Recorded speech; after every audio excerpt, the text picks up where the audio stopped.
সাম্প্রতিককালের একটা আলোচ্য বিষয় জাতীয় এবং আন্তর্জাতিকভাবে র্যাপিড অ্যাকশন ব্যাটালিয়ন। এই র্যাপিড অ্যাকশন ব্যাটালিয়ন অসংখ্য হত্যাকাণ্ডের সাথে জড়িত। মানবাধিকার লঙ্ঘনের কারণে ইতিমধ্যে আমেরিকা যুক্তরাষ্ট্র কর্তৃক তাদেরকে উপর নিষেধাজ্ঞা জারি করা হয়েছে। জাতিসংঘেরও মানবাধিকার বিষয়ক যে কমিটি, তারাও র্যাবের কর্মকাণ্ডের প্রতি বিরূপ মনোভাব পোষণ করে। এই সমস্ত কর্মকাণ্ড বিচারণ করে এই কমিটি র্যাবকে বিলুপ্ত করার জন্য সুপারিশ করেছে। পুলিশ কর্তৃক যাকে যখন খুশি ইচ্ছা গ্রেফতার, আটক, তুলে নিয়ে যাওয়ার পর অস্বীকার করা, অতঃপর আইন বিধানের বিধি তোয়াক্কা না করে যতদিন খুশি আটক, গুম করে রাখার যে একটা অপসংস্কৃতি গত 16 বছরে ফ্যাসিবাদী সরকার নিয়মে পরিণত করেছে। ক্ষমতার অপব্যবহার রোধ, দায়ীদের শাস্তি ও ক্ষেত্র বিষয়ে পুরস্কার প্রদানের নিমিত্তে পুলিশের গ্রেফতার তথ্য বিষয়ক একটি ফর্ম তৈরি করতে হবে। প্রত্যেক গ্রেফতারকৃত ব্যক্তির জন্য একটি করে ফর্ম পূরণ করতে হবে। সেখানে সংশ্লিষ্ট গ্রেফতারকারী কর্মকর্তা এবং ভারপ্রাপ্ত কর্মকর্তা এবং ইউনিট প্রধান স্বাক্ষর করবেন সেই ফর্মের একটি কপি গ্রেফতারকৃত ব্যক্তিকেও প্রদান করতে হবে। এর মাধ্যমে প্রতিটি গ্রেফতারের স্বচ্ছতা থাকবে এবং প্রয়োজনীয় দায়ী কর্মকর্তাদেরকে জবাবদিহির আওতায় আনা যাবে।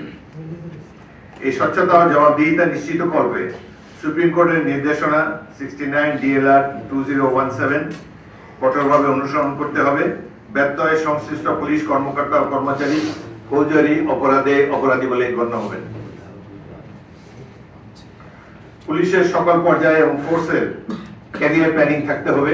এটা আমরা পুলিশ কমিশনের মাধ্যমে বা পুলিশ সিনিয়র কর্মকর্তাদের মাধ্যমে এটা আমরা এনশিওর করব। বিষয়টিকে যথাযথ গুরুত্ব দেওয়া হয়েছে। পুলিশের কেবলমাত্র অমুক জেলায় বাড়ি এই কারণে যেন তার প্রমোশন হয় এবং নানাবিধ কারণে কথিত কল্পকাহিনীতে কোনো একটা মেধাবী পুলিশ কর্মকর্তাকে বঞ্চিত করা, এই সুযোগ আমরা কাউকে দিতে চাই না। সুতরাং ক্যারিয়ার প্ল্যানিং থাকবে এবং এই ক্যারিয়ার প্ল্যানিং এর ক্ষেত্রে প্রতিটি পুলিশ সদস্যের প্রতি যাতে ন্যায় বিচার করা হয় তার জন্য আমরা গুরুত্ব আরোপ করেছি। দায়িত্ব পালনকালে দেশব্যাপী আইন শৃঙ্খলা পরিস্থিতি গুরুতর অবনতি রোধকল্পে প্রয়োজনীয় নির্দেশনা প্রদান। সরকার কর্তৃক নির্দেশিত বিশেষ দায়িত্ব পালন।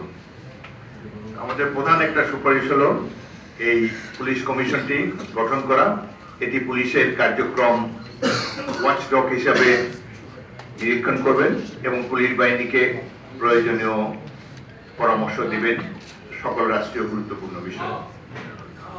কমিশনের চেয়ারম্যান হবেন, যদি সংসদ থাকে তাহলে স্বরাষ্ট্র বিষয়ক সংসদীয় কমিটির চেয়ারম্যান।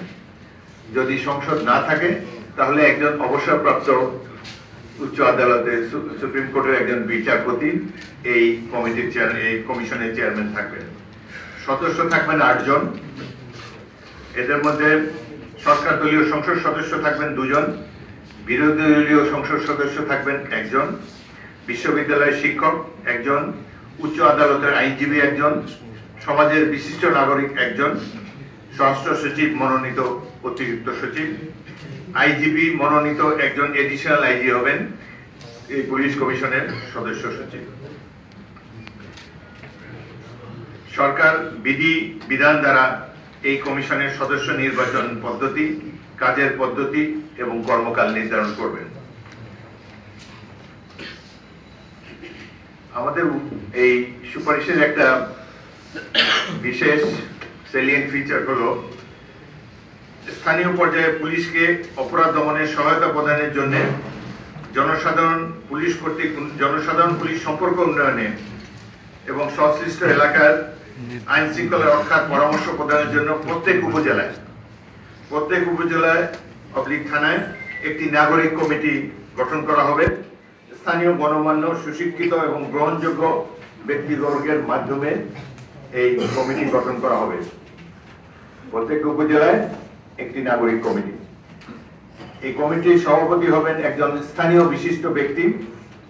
সদস্য সচিব হবেন সংশ্লিষ্ট থানার ভারপ্রাপ্ত কর্মকর্তা। এখানে সদস্য থাকবেন আরো 2 জন ইউনিয়ন পরিষদ সদস্য, 1 জন শিক্ষক, 1 জন ব্যবসায়ী একজন পেশ ইমাম এবং সংসদে প্রতিনিধিত্বকারী রাজনৈতিক দলের স্থানীয় প্রতিনিধি কমিটির স্থানীয় একজন প্রতিনিধি কমিটির সদস্য থাকবেন। সংশ্লিষ্ট